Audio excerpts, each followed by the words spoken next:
What is a movie you feel like deserves more attention? Pretty specific question, right? Well, I'm asking anyway. I wouldn't necessarily call myself a straight-up movie head, but I also like to watch them pretty often, especially recently. I've been catching up on movies I've missed out on my youth, both live action and animated. And one of those movies just so happens to be a Dreamworks movie I fondly remember. For how many times I saw its commercial on my VHS tape of The Road to El Dorado. Dreamworks Home Entertainment invites you on an all-new animated adventure. The film critics call epic and grand. Storytelling at its best. A story that will live forever. God, you have no idea how badly that trailers drilled in my brain. One day, while scrolling through Peacock, I just happened to stumble upon that very movie. And I decided, enough was enough. I had to see what the fuck that trailer was hyping. Joseph, King of Dreams. What is this movie? If you haven't heard it, there actually is a decent reason why. It's the only DreamWorks movie ever to be released straight to DVD rather than having a theatrical release. As a matter of fact, for a moment, it was only sold to Christian retailers before being sold at traditional retailers. You see where this is going? This is a Christian movie, much like The Prince of Egypt. As a matter of fact, this is a prequel to the movie. Guess it's time to bring out the Bible.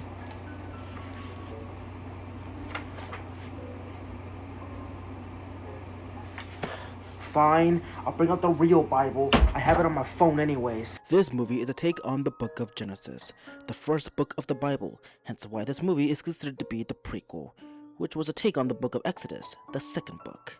Our main man of the hour is Joseph, born in quite a big family, 10 half-brothers, 1 full brother, and 1 half-sister. His father, Jacob, out of all his sons, preferred Joseph. Classic case of favoritism. He loved him so much, he even gave Joseph what's known in the book as the coat of many colors. Funnily enough, in the movie, the coat doesn't have that many colors. Go figure. Like many of the biblical figures, Joseph was granted a gift from God, the power to interpret dreams. This is a power that would ultimately be his uprising to become the second chief of Egypt. But we're getting ahead of ourselves. As time goes by, the brothers become more and more jealous of Joseph, and it comes to a snap when Joseph tells the brothers of a dream that he had where the sun and the moon, alongside 11 stars, bowed down to him. That's when the brothers had enough and plotted his demise. They will sell their half-brother into slavery. Ah! Hut, hut. I'm your brother! I'm your brother! Half-brother. Tied up, he is brought into the land of Egypt where he is brought by Potiphar. As Potiphar notices, he is quite an exceptionally skilled slave. It's especially shown when Joseph saves Potiphar upon being scanned by a dealer. Oh, forgive me, but something is not quite right. I thought I brought the right amount. You're a busy man. Anyone could make a mistake. Master, I think you should see this. It's broken. Your Excellency, I had no idea. Of course not. You're a busy man. Anyone can make a mistake. And yours is going to cost you your freedom. Please, keep the stallion as a gift from me. No. Take him away. I have a dozen more horses. Take them all, please, anything. Throughout this time, however, Potiphar's wife, Zuleika, grew a liking to Joseph. Too much of a liking. She tries to seduce Joseph, who runs away. Enraged, she accuses him of touching her. He is almost put to death before his pleas influence her to tell the truth to Potiphar. Saddened, he imprisons him instead and dumps her. Take him to prison. Wait, Master, no! Please, believe me, I did nothing wrong!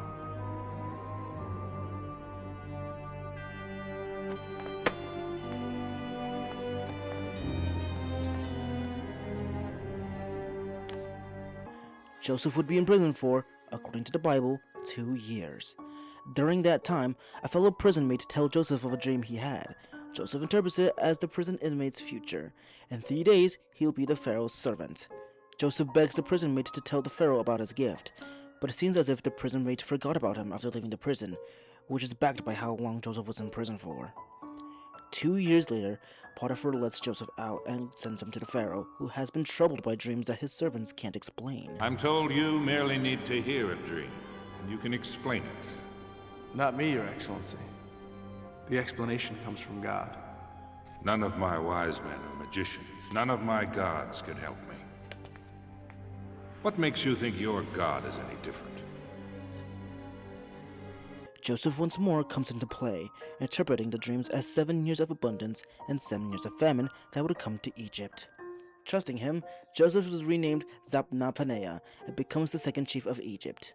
As chief, he helps the people harvest a fifth of all wheat across the land and store it under guard in preparation for the years of famine. During this time, he would marry Potiphar's niece, Asenath. I hope I'm pronouncing that correctly.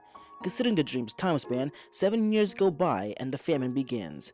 During the second year, the 11 brothers that once betrayed Joseph suddenly arrive in Egypt. I must say, the way that it's set up is great. Any casual watcher would be caught by surprise by their sudden appearance, considering how long it's been since we saw the brothers. Joseph, when seeing their appearance, is enraged after hearing that they apparently have another brother at home. He orders them to bring this brother to him, and until then, he imprisons one of them. Produce this youngest brother. But why? What would that prove? That you're not lying. If you're telling the truth, I will let you buy all the grain you want. Until then, arrest this one. Stop! Judah! Help me! Go! Let's go! No. The elusive brother shows up, his name revealed to be Benjamin.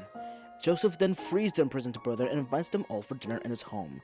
During the dinner, Joseph stuffs his silver cup, the golden cup in the movie, in Benjamin's bag. I take you into my home, and this is how you repay me? By stealing? We wouldn't steal from you. We'd never do such a thing. And now you insult me by lying. What? One of you has stolen from me. Benjamin.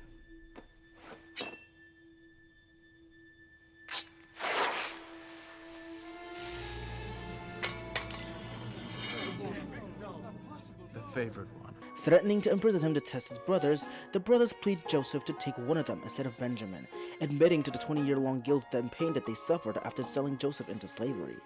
Overcome with emotions, Joseph reveals himself to his brothers. They instantly beg for forgiveness, which Joseph reveals he's already had. In the end, Joseph's father arrives in Egypt to reunite with his son. Alongside their reunion, dozens of fellow Hebrews come into Egypt, not knowing what was to come.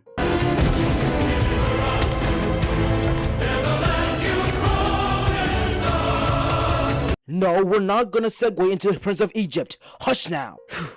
No wonder why I can't do movie reviews. The plot alone took me over an hour to write. Plot-wise, this was a very immersive movie. It was faithful to the original story while at the same time having the Dreamworks spin on it without being too jarring. I must stress that Dreamworks always had a way with making movies with quite the dark plots, while also having the Dreamworks filter so that the children can watch it, while also at the same time making it so that adults can watch it on their own at the same time without making them feel mortified for watching a kids movie. I must commend them for that. I must also express my gratitude towards the animators. The animation is stunning for a straight-to-DVD movie. At times, I could barely tell that this wasn't a major movie compared to The Prince of Egypt. Well, besides that, my favorite part was the dream sequence. Of course, the way they're so distinct from the rest of the movie while at the same time not making it look cheap is stellar. The animation's way of interpreting these dreams are fascinating. The music department is pretty great as well. Not nearly as groundbreaking as The Prince of Egypt, but it's still a nice collection. I must give my compliments to David Campbell, who was excellent on vocals for the main song of the movie, the core track, Better Than I. For you know better than I, you know the way. I've let go the need to know why. I'll take what answers you supply. You know better than I.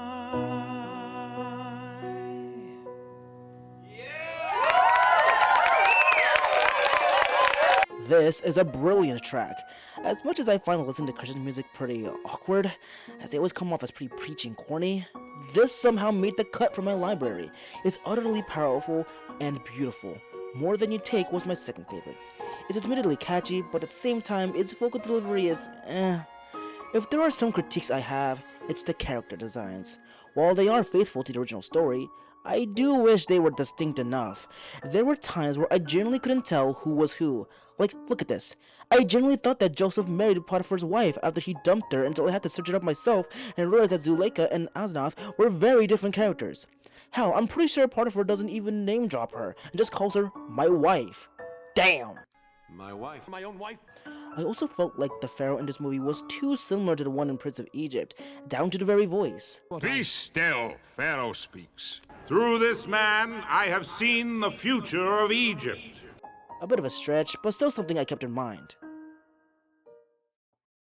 All in all, Joseph King of Dreams is a great movie that has unfortunately been forgotten by time, but with the contents that it holds, the themes, and so on, it falls in line with the type of movies that depend on whether or not such a movie even appeals to you. If you're into faith-driven movies, then please, watch this. I highly recommend it. But that's all from me. Until then, fly on.